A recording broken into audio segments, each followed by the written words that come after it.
A random sample of 21 patients yielded the following data on the length of the hospital stay in days.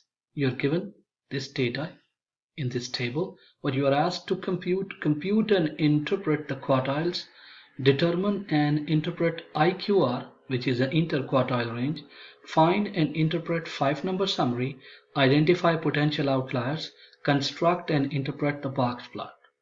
Okay, so first of all, we're going to do the first one. We're going to interpret the quartile. I hope you guys know the quartiles are the values which divides our data sets into roughly 4 equal parts.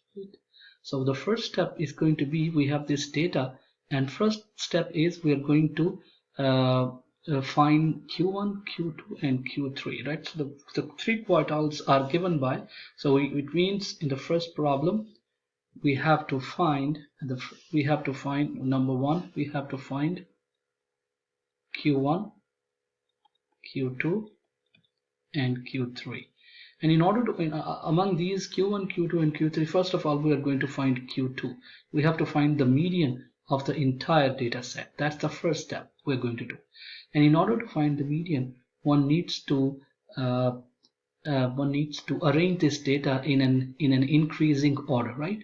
So what I'm going to do now, I'm going to arrange this data in an ascending order.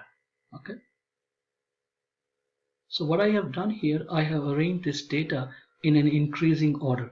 Now note that these are 21 observation, and 21 is an odd number. And in order to find the median when the number of observations are odd, what we do, we have a single value. We have a single value in the middle, right? If the number of observations are odd, there is one value in the middle, and that middle value is called the median. So the 21 is an odd number, and what we can also do, we can also apply this technique, like we can find the position. You can do this by click n plus 1. The median will be at the n plus 1/2th position. At this position, this is also another way. Now our n is here, n is 21, so it's a 21 plus 1 divided by 2th position, right? And that is equal to 21 plus 1 is 22. 22 divided by 2 is the 11th position. So our median will be a value which will be at the 11th position in this arranged list. So let's see the 1, 2, 3, 4, 5, 6, 7, 8, 9, 10, 11. So this number is the median. This number is the median. So our second quartile, Q2, which is also the median of the entire data set, is equal to 7. Okay. Now what happened, even you can see the 11th value, the 11th position from this side also. 1, 2, 3, 4, 5, 6, 7, 8, 9, 10 and 11, right? This is the value. It doesn't matter you start from here or it doesn't matter you start from here. This is the value that will be exactly in the middle, which is the second quartile, right? Now, once we have found the second quartile, what this does, it divides our data value. This median divides our data value into two parts, into two halves. This is the one of the half. This is the 1/2, and this is the another half. So our median divides our data set into two halves, right? This is called the bottom half. This is called the bottom half. And this is called the top half. This is the top half. And this is called the bottom half. Right? Now, once we have found the median of the entire data set, we can either find a Q1 or we can find Q3. It doesn't matter, right?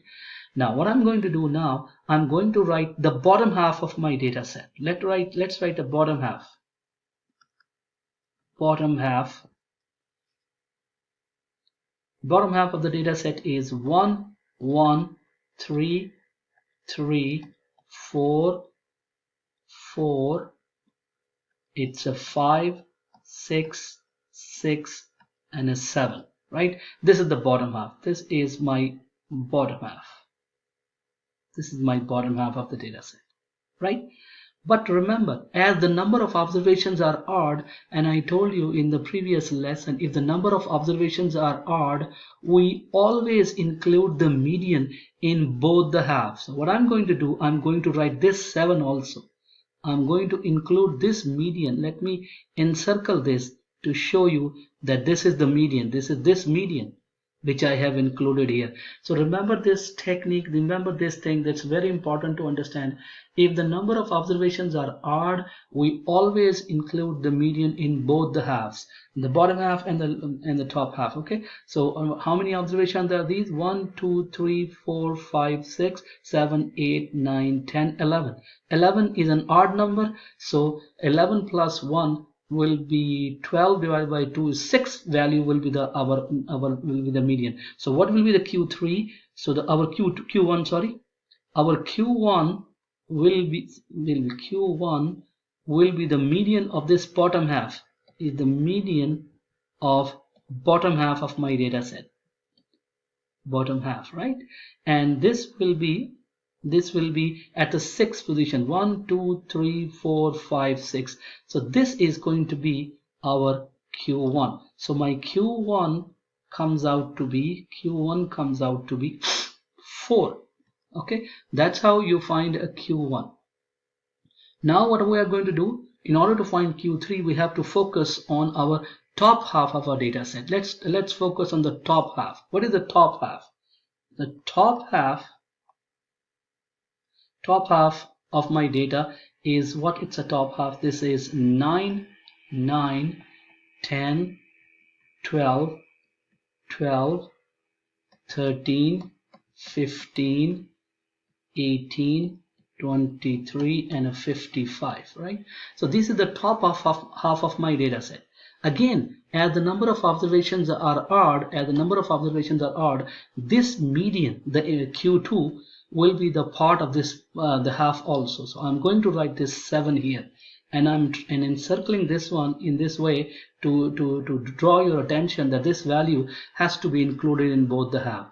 Again, these are 11 values, right? 11 plus 1 is 12. 12 divided by 2 is 6. So the 6th value will be the median, and that will be our Q3. So remember, our Q3 will be the median of the top half. Okay, so that will be Q3 will be equal to which value? The 6. 1 2 3 4 5 6. This is the 12th value. This is the value. This is the 12th, sorry. 12 is not the 12th value, is a 6th value. 1 2 3 4 5 6, and this is equal to 12. So here we have found Q1, we have found Q2, and we have found Q3.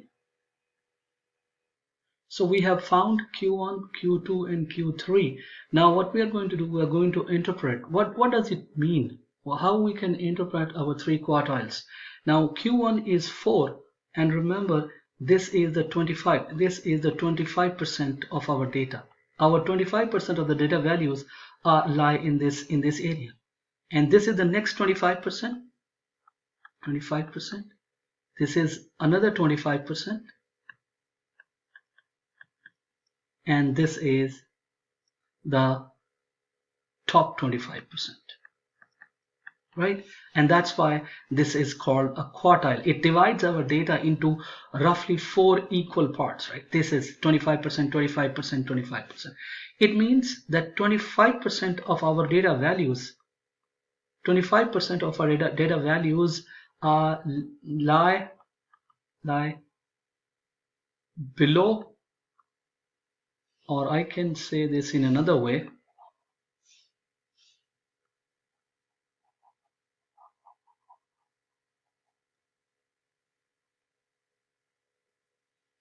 that 25% of my data values, 25%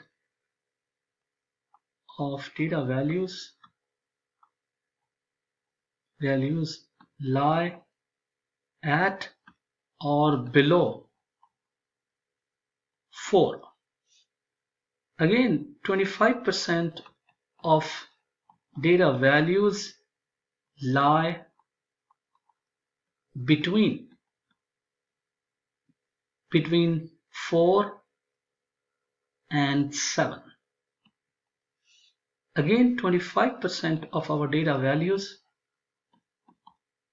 lie between 7 and 12. And finally, 25% of our data value lie at or above 12. So that's the meaning, that's the interpretation of the three quartiles, right? So 25% of the values are here, 25% of the values are here, 25% are, this is the middle 25% of the data, and this is 25%, this is 25%. So that's the interpretation. Next, we want to find out the 5 numbers.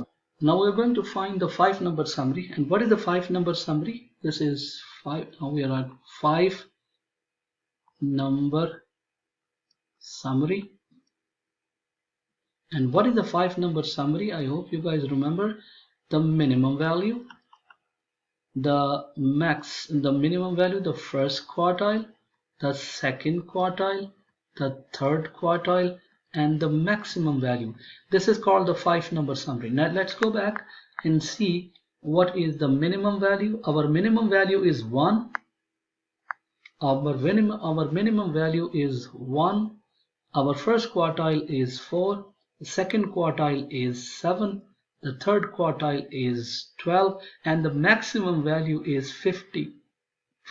So these 5 numbers, they make the 5 number summary of our data set. Clear? Now we find IQR. Okay, IQR stands for interquartile range, and it has this formula. It's a Q3 minus Q1. So this is our Q3 is 12, Q1 is 4, so the answer comes out to be 8. So our interquartile range is equal to 8. Remember, interquartile range shows the variation of the data in the middle 50% of our data set. That's a variation in the middle 50% of our data set. So this shows how much data varies. Variation. This is the variation of our data in middle 50%. Middle 50%. So our middle 50% variation in the middle 50% is 8. I hope you understood this, and if you have any question, write me an email. I will complete this exercise in the next video. Thanks for watching.